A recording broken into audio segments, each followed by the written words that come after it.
isso aí foi feito, que foi feita uma entrada indevida, um acesso indevido ao banco, ele vai bloquear essa senha. Esse tema, inclusive, que se suscitou aqui em relação a essa questão de senhas e trocas de senhas, que isso tudo é uma política de segurança, claro, né? Claro. Então, assim, esse também é um dos principais motivos pelos quais as pessoas têm problemas. As pessoas são muito resistentes às políticas de segurança.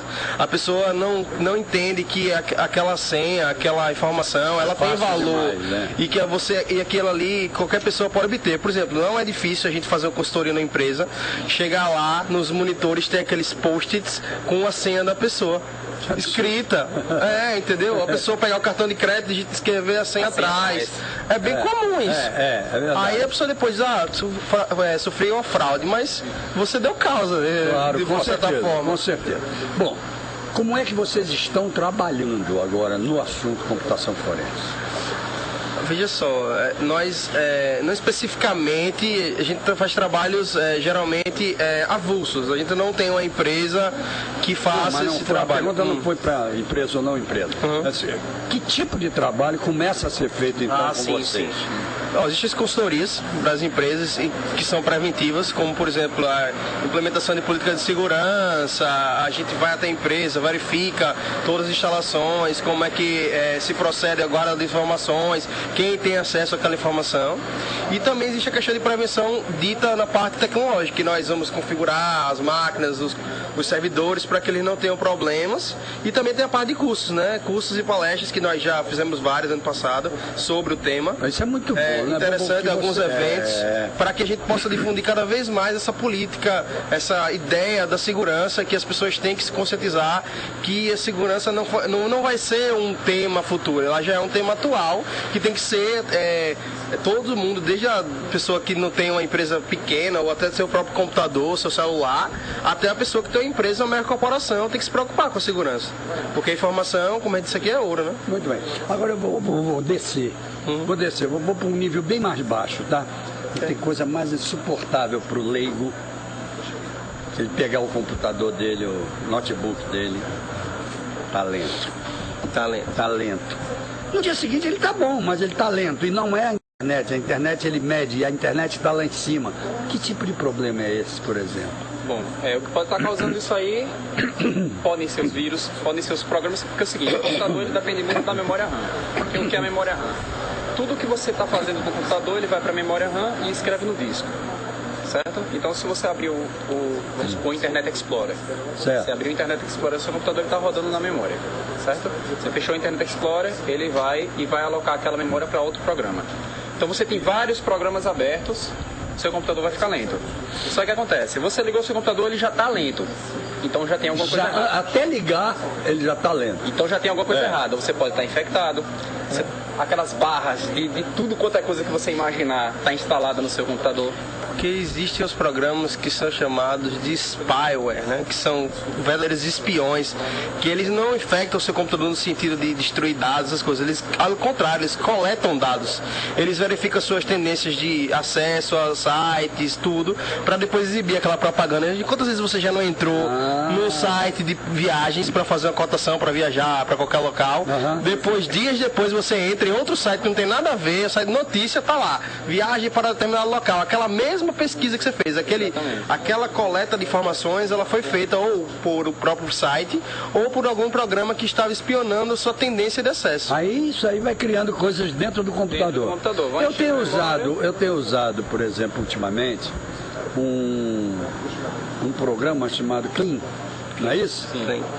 Que a toda hora, seja no telefone ou no tablet, impulsionar a memória, eu vou lá, impulsiono, funciona. Limpar, Funciona isso?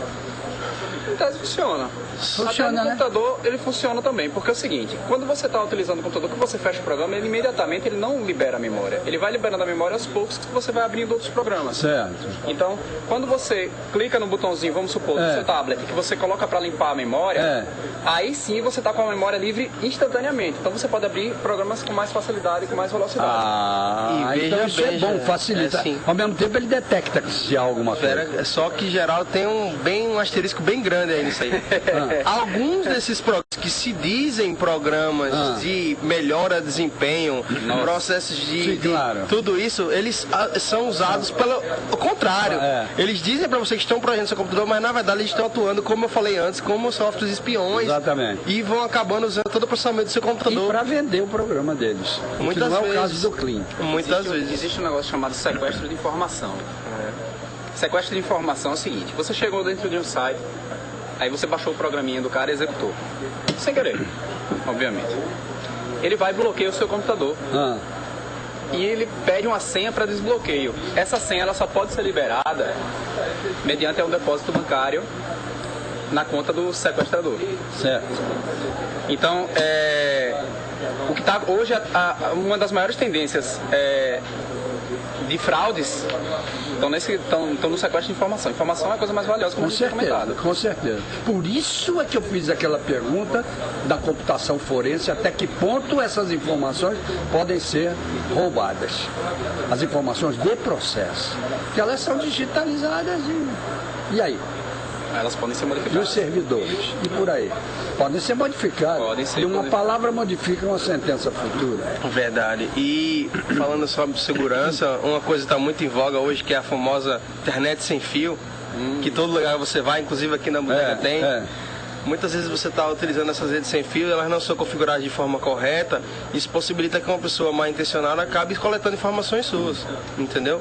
Que hoje em dia praticamente todo mundo tem internet em casa, Exato, na verdade, sem fio. Exato. E às vezes você deixa até ela sem senha ou coisa assim, qualquer pessoa está usando aquela rede. Até para fins criminais, se uma pessoa pega a sua rede e está usando a sua rede e não consegue se individualizar quem foi o sujeito que praticou aquela conduta, quem vai ser responsável até a segunda hora é o dono da rede. Mas até que ponto, por exemplo, eu tenho Wi-Fi em casa, evidentemente que eu moro num edifício, ali tem fulano de tem, tudo com sinal bom, mas é evidente que ninguém entra, porque não tem senha para entrar. Certo. Não é verdade? É verdade. É uma segurança. É uma segurança, É uma criptografia de dados. Mas ele falou teoricamente. Teoricamente, porque inclusive na palestra que a gente vai dar agora no sábado de manhã, a gente vai falar sobre quebra desse tipo de senha.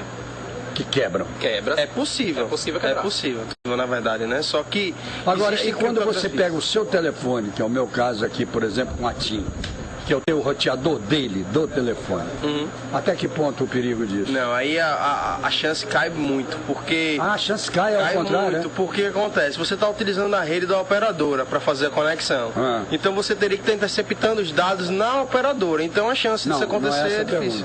A pergunta é usar o roteador para ele poder usar para sim, de compartilhar a sua internet, a minha internet através do celular. É a mesma, eu acho que é o mesmo risco. o mesmo risco. Um pouco menor, porque o raio de atuação do rádio do seu celular é menor do que o do rádio de atuação. E você não deixa ele ligado o tempo inteiro, porque assim, esses ataques que são feitos dessas criptografias, eles demoram, não é uma coisa que você faz, pode ser rápido, dependendo da senha que você está usando, mas geralmente pode demorar até anos para quebrar uma criptografia dessa, porque é baseado em padrões matemáticos. Então assim, são ataques que a gente chama de força bruta, ele vai tentativa e erro, até ele acertar a sua senha. Então assim, como geralmente você utiliza o celular por pouco tempo, não daria tempo de você ter como quebrar essa senha, dependendo da complexidade da senha, entendeu? Muito bem. Qual é a mensagem que você deixa, você sobretudo, meu caro Felipe Tenório, para os advogados de um modo geral, em relação a essa questão da computação forense? Veja só, eu acho que é um tema muito pertinente, que os advogados têm que atentar para isso, para que eles possam até auxiliar futuramente e até atualmente mesmo os seus clientes em relação a isso. Porque, por exemplo, como a gente falou aqui de perícia forense, isso pode ajudar a elucidar um crime, pode ajudar você a uma futura indenização, você ter provas, ter meios, você pode contratar um assistente, um perito forense para conseguir adquirir uma prova. Então, assim, se vai beneficiar o seu cliente e beneficiar o advogado, eu acho que ele tem que sim que procurar saber mais sobre o tema. Na internet existe muita informação e também os cursos que são ministrados e ofertados, que são muito interessantes. Ok. Você está conectado com um amigo meu, né? Muito conectado, né? Sim. Dedé Mello. Dedé Mello. Você tem alguma ligação assim mais estreita com ele? Não? Meu pai. Ah, seu pai, né?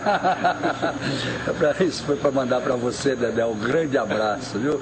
Muito bom receber seu filho aqui. Eu já recebi você tantas vezes no programa. programas. Então, receber seu filho foi uma honra para mim. Quer dizer alguma coisa antes de deixar o programa? Eu acho não, eu tenho certeza que as pessoas deveriam fazer uma reciclagem hoje, né? Porque a maneira que a violência está crescendo tanto na cidade, com certeza, ela vai crescendo também na internet. Lógico. E outra maneira, obviamente. Claro. Então, como fraudes, com pedofilia, com essa grande quantidade de crimes virtuais. Tomar cuidado, fazer um curso de segurança, não que seja um curso de segurança, não. Como a gente costuma dizer, na dúvida, não clique. Não clique, exatamente. Eu não clico. Aí eu aprendi isso com um filho que eu tenho, certo? Que mora aqui comigo, casado. Comigo não, no apartamento dele. Mas que a especialidade dele é rede.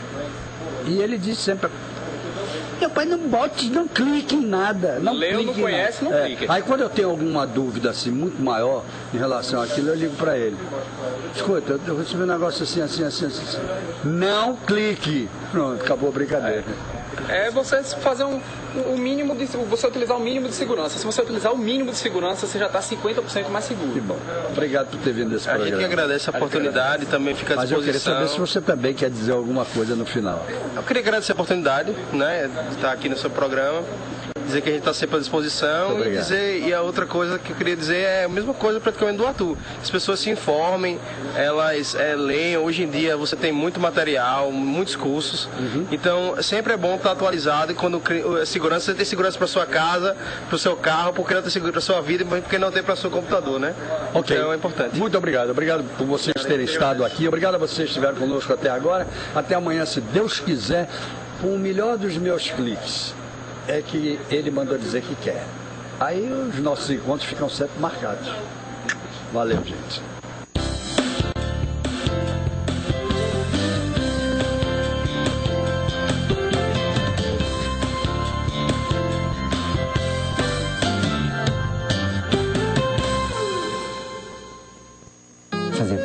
Fazer pão é minha paixão.